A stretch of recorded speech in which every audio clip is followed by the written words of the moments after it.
Welcome to the first unit of Freshman Composition.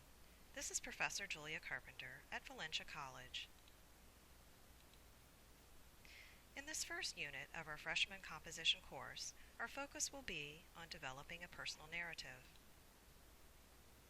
The personal narrative is the first of 5 types of essays we'll be developing in this course. This is in your syllabus.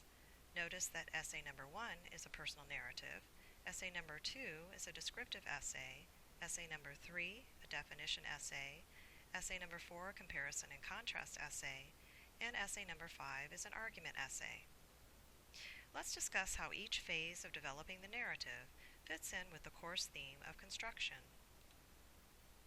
First, the foundation of the unit is our unit objectives. Take a look at each of these. They include identifying characteristics of the personal narrative, implementing specific writing techniques, such as descriptive details and sequenced events, outlining, drafting, reviewing, giving and receiving feedback, revising, and reflecting.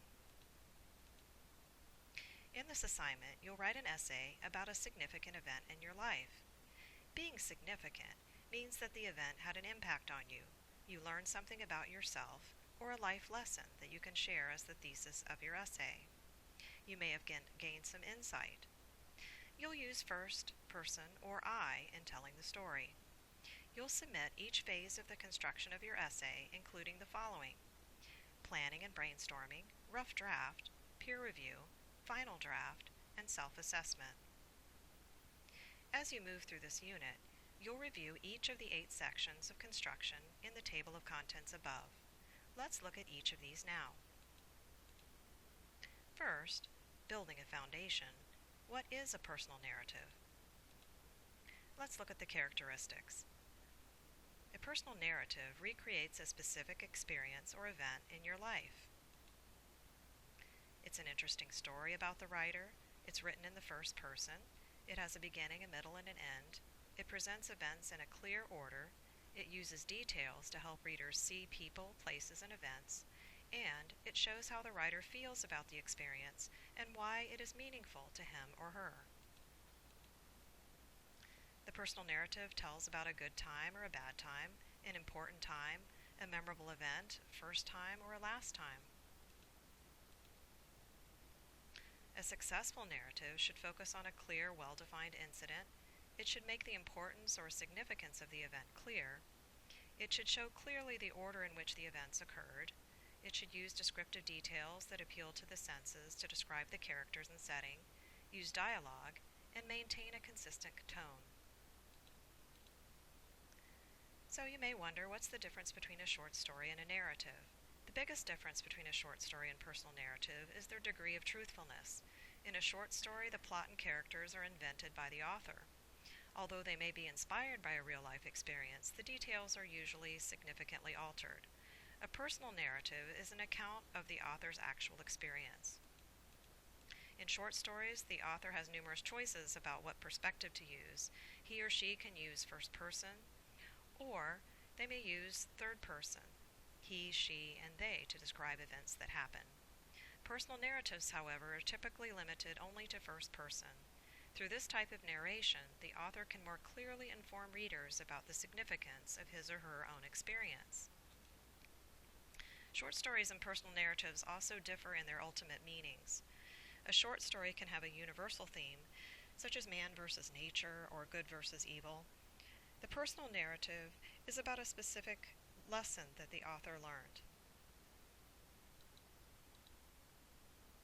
So let's continue identifying the characteristics of the personal narrative by looking at the rubric you'll use to develop your personal narrative. This is the same rubric your peers will use to assess your rough draft, and I will use to evaluate your final draft. The characteristics of the narrative are listed here. For example, you'll see in the introduction section that a personal narrative begins with a hook. Under characteristics, you'll see that first-person point of view must be used consistently, and you should use show, not tell strategies and dialogue in the narrative, and make sure to address the 5 W's: the who, what, where, why, and when. You should also explain the moral or significance of the event in the conclusion. So as you build a framework, the first phase will be to use the planning worksheet to outline your narrative. You can see here you'll submit this item, the planning sheet, along with the rough draft in Blackboard. Here's what the planning and outlining worksheet looks like. Complete and fill out each section, which aligns with the rubric and characteristics of the personal narrative. Here's the second page of the planning worksheet. Note that you will write your first sentence, and then describe the beginning, middle action, and end action. You'll then describe the significance the event had on your life, and the lessons or insights you want your reader to take away after reading your narrative.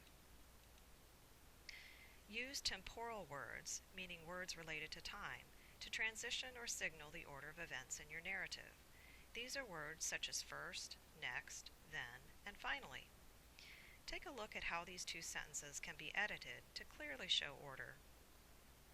The sentence, "So we put Alex into his high chair. We got out a jar of strained squash." You can use temporal words to say first we put Alex into his high chair, then we got out a jar of strained squash. Okay, so we've discussed the planning stage. You may have an event you want to write about in mind, but if you don't, how can you find ideas? Well, think about interesting or unusual events that happened. Recall personal experiences that have been funny, sad, frightening, or unforgettable. Here's a suggestion to use along with your planning sheet to brainstorm descriptive details and dialogue. Think about a story, then close your eyes and recall the place in your narrative. What did you see, hear, taste, smell, and feel? Write about the people who will be in your narrative. Think about the way each one looks, acts, and speaks. Think about some dialogue or conversation. That's a good way to draw your readers into the action. List the main events of the narrative along with a timeline. Here are some additional brainstorming questions to consider when planning your narrative. After brainstorming and planning your narrative, use the completed planning sheet to draft a rough draft of your personal narrative. Here's what the personal narrative rough draft rubric looks like. Use it to ensure you've addressed each of the criteria in your draft.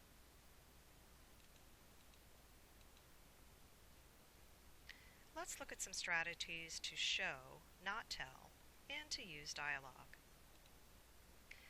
First, decide which parts of the narrative to enliven with dialogue or with details that appeal to the senses. Think about details you can add that can include dialogue. When you're thinking about when you should add dialogue, you can use it to advance the plot, to communicate what's going on, to set the mood, influence the reader's feelings, or to define characters. Now, there's an example of the use of dialogue in a film called A Few Good Men between a character played by Tom Cruise, whose name is Kaffee, and Jack Nicholson's character, Colonel Jessup, which defines Colonel Jessup's character. Here's the dialogue. This type of dialogue is powerful, emotional, and shows the type of character this individual has. When you use dialogue in your narrative, make sure to punctuate it correctly. Take a look at how quotation marks, punctuation are used to document the dialogue in A Few Good Men. You want to make sure the reader knows who is speaking, so make that clear in your narrative. To show, not tell, consider describing or showing with senses, sight, sound, smell, touch, taste, rather than telling. For example, instead of saying I was sad, describe tears streamed down my face. To show the reader you're sad. Check out how the description, next it was my turn, I took a shot, the minute the ball left my hand, I knew I missed, to more of a showing. I bent my knees, looked at the basket, and let the ball fly off my fingers. Here are some additional examples that you can brainstorm. Here, instead of the face looking petrified or the voice sounding petrified, you can use the sense, facial expression, body language, and voice to describe or show the person being petrified. For example, his eyebrows shot up and his teeth started chattering, or his whole body shook and he balled up his fists, or he spoke in a soft, hoarse whisper. Take a look at how these simple sentences are revised from telling to showing. Instead of I was hungry, my stomach was growling, or instead of I was scared, my heart was racing. Think about how you can show rather than tell. After planning and creating a rough draft of your personal narrative, you'll forward a copy of your rough draft to an assigned peer, a classmate, who will read your narrative using a rubric and then give you feedback. You'll notice the peer review rubric your peer will use mirrors the same rubric for your rough draft and the final draft. There are a few additional questions your peer will complete that include describing the strengths of your essay and giving you ideas for specific areas for improvement. After receiving your peer review feedback, you'll revise and edit your personal narrative. Take time to review your peer reviewers' comments carefully along with the rubric. This feedback will be valuable. As a result of feedback, you may need to add additional dialogue or revise a sentence or two from telling to showing, with more sensory details. You may need to correct grammar, punctuation, or spelling. Finally, you'll complete a self-assessment. That'll give you the chance to learn from your writing. You'll reflect on the type of writing you enjoy and do well and what you find difficult. You'll answer questions such as, what specific peer review comments did you use to revise your final draft? What are the strengths of your personal narrative? What specific writing techniques do you need to work on? I hope you enjoy the process of writing your personal narrative. I look forward to learning more about you and your story from your writing.